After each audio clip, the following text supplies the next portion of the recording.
Bom dia, terceira séries. Então, na última aula eu tinha falado para vocês que a gente ia falar sobre o manifesto hoje, né? Mas eu resolvi deixar o manifesto para a próxima semana, para a gente poder fazer uma atividade sobre resenha crítica na aula de hoje. A atividade vai estar disponível no GR8, lá na aba Portfólio, para que vocês possam realizá-la, tá? Ela vai valer nota, independente das atividades ao longo do terceiro ciclo. Então a gente vai falar hoje sobre resenha crítica, que é uma das resenhas que a gente estudou na aula passada, que é um trabalho profundo de caráter analítico e interpretativo de um texto, livro completo, capítulo, filme, música, banda, obra de arte, entre outros. É mais que um mero resumo informativo. Deve trazer ideias e referências complementares e uma crítica, por isso que chama resenha crítica. Para se fazer uma resenha crítica, muitas pessoas utilizam a técnica de fichamento, que é uma base de dados da resenha. Você vai anotando em fichas mesmo o que você entendeu, o que você leu na obra que você está estudando, até terminar para você antes de fazer a resenha. Eu falei para vocês também a diferença entre resumo e resenha, que é muito importante a gente lembrar muito bem disso, porque na resenha é preciso ter um resumo das informações. Resumo é um gênero textual em que se retira de um texto original apenas as informações mais relevantes. É uma parte da resenha e não pode acrescentar nada que não esteja no texto original. Já a resenha, ela mescla o resumo com a opinião do autor. Ela é a união das duas coisas e acrescenta informações novas ao texto principal. As etapas de produção da resenha também eu deixei para vocês. Eu deixei como exemplo uma resenha de um livro inteiro, de uma obra inteira. E é bom vocês lembrarem antes de fazer a resenha de vocês na atividade lá no GR8. Para se fazer uma resenha, primeiro você precisa ler e refletir sobre a obra toda, tudo que você tem para ler para fazer a resenha. É preciso ler a obra inteira e, se preciso for, realizar outras leituras sobre o tema para melhorar o entendimento do assunto. Depois você faz um resumo da obra, realmente só pegando as informações mais importantes, levantando as ideias principais do autor. E depois você seleciona um tema. Dentro de tudo que você anotou no resumo, você vai selecionar um tema para se dar uma opinião ou para criticar o autor. Geralmente, ao fazer uma resenha crítica de uma obra literária inteira, é preciso selecionar, dentre as ideias principais do autor, qual delas será destacada e aprofundada. Depois você vai emitir um julgamento, que pode ser de verdade, a reafirmação de que o tema da obra é real, ou de valor. Qual o sentido da obra para quem lê? Lembrando que o julgamento de verdade é só dizer se o que o autor disse é verdade ou não, e julgamento de valor é o que, se ele disse interessa, não interessa, é bom ou é ruim, a obra é bonita, a obra é feia, certo? Então, para você, qual sentido tem aquele texto? E por último, você vai fazer a identificação, tanto do autor do texto original, quanto de quem escreveu a resenha, no caso vocês, A resenha, ela tem como característica a objetividade, a concisão, a utilização de um método e o uso da norma padrão da língua portuguesa. Ou seja, ela não pode ter interferência pessoal, ela pode ter interferência, por exemplo, se você for falar sobre um assunto, uma interferência de alguém que entenda do assunto, não necessariamente da pessoa que está escrevendo. E é sempre utilizada o uso literal das palavras. O que quer dizer isso? Não tem figura de linguagem também na resenha crítica, assim como não tem na dissertação argumentativa. Depois você precisa ter concisão, você precisa colocar em poucas linhas tudo aquilo que você tem para dizer, sem utilizar exemplos, sem utilizar repetições. Aí depois você vem a utilização de um método, que é o resumo e a análise dos dados, juntando os dois da resenha crítica, e sem a utilização de palavras rebuscadas ou difíceis. Dentro da norma padrão da língua portuguesa, é sempre bom utilizar palavras conhecidas do público em geral.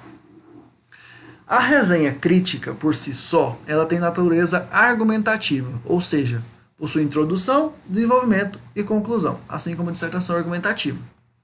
A diferença entre a dissertação argumentativa e a resenha crítica é que a introdução, o desenvolvimento e a conclusão, apesar de terem o mesmo nome, tem algumas características diferentes. A resenha sempre precisa ser menor que o texto original.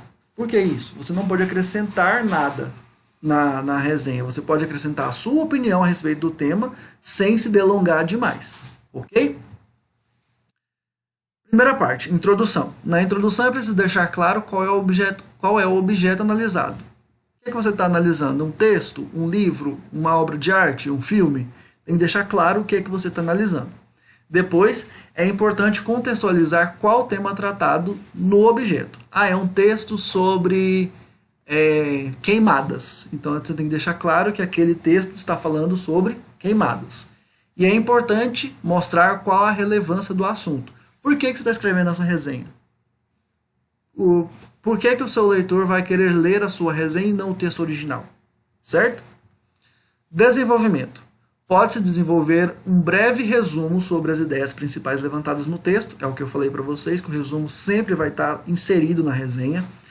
No desenvolvimento não é preciso bajular ou atacar diretamente o autor da obra, e é preciso apresentar argumentos relacionados a outras obras sobre o mesmo tema. Então é preciso ter uma pesquisa, um algo mais, um plus na sua resenha.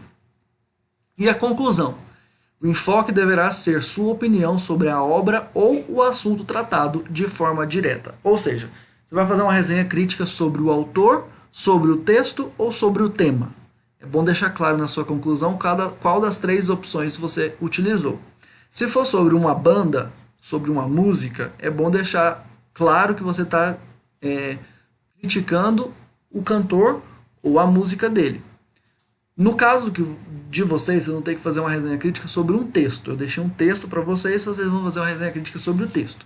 Então vocês vão criticar o autor do texto, o texto ou o tema tratado no texto. Pode escolher. A conclusão precisa mostrar qual que é a qualidade, se o texto que você leu é de qualidade, se ele é original ou se não é. Para quem for ler o texto depois de você, quais são os benefícios que a pessoa vai encontrar naquele texto? Para quem lê o texto, no seu caso, você que lê o texto, qual é a qualidade da linguagem utilizada? O autor escreveu bem, escreveu mal? Ele usou muitas palavras difíceis ou não? Você encontrou alguma dificuldade ao ler o texto? É bom sempre deixar isso na sua resenha crítica. Se a obra é de fácil acesso, a que eu vou deixar para vocês, ela está disponível na internet, então o acesso é fácil. Ela não precisa ser, o leitor não precisa ter assinatura em nenhum site. Basta acessar a internet e consegue acessar o texto inteiro. Os pontos mais relevantes e necessários e também os aspectos desnecessários e irrelevantes. O autor encheu de linguiça demais sobre aquele assunto. Coloca na sua conclusão que aquela parte é irrelevante ou desnecessária. Não, o autor, tudo que está no texto é importante, tudo que está no texto é necessário, você precisa ler o texto inteiro. Deixei isso claro na conclusão também, ok? E eu deixei para vocês, no GR8, um exemplo de resenha crítica, O Grande Gatsby, A Busca Frustrada do Sonho Americano, que é um livro, né? Já na introdução já está escrito que o livro foi publicado em 1925, é uma grande obra do americano Francis Scott Fitzgerald, The Great Gatsby, que é o título original em inglês, e ele se tornou um clássico. Tudo isso já está lá na introdução, igual você vai ter que fazer na introdução de vocês também, certo? E eu deixei para vocês também um texto para que vocês possam realizar a atividade. Ele vai estar disponível também no GR8, mas é esse texto aqui, ó. Deixa eu só encontrar ele aqui. Esse texto aqui. É preciso valorizar o SUS para salvar vidas. É um texto de Randolph Rodrigues. Vocês podem criticar tanto o autor do texto, quanto o texto em si, quanto o tema, a valorização do SUS. Ok? Então, essa atividade é para ser feita pelo GR8. Façam, ela vai valer nota. E até a semana que vem, estudem bastante aí durante essa semana.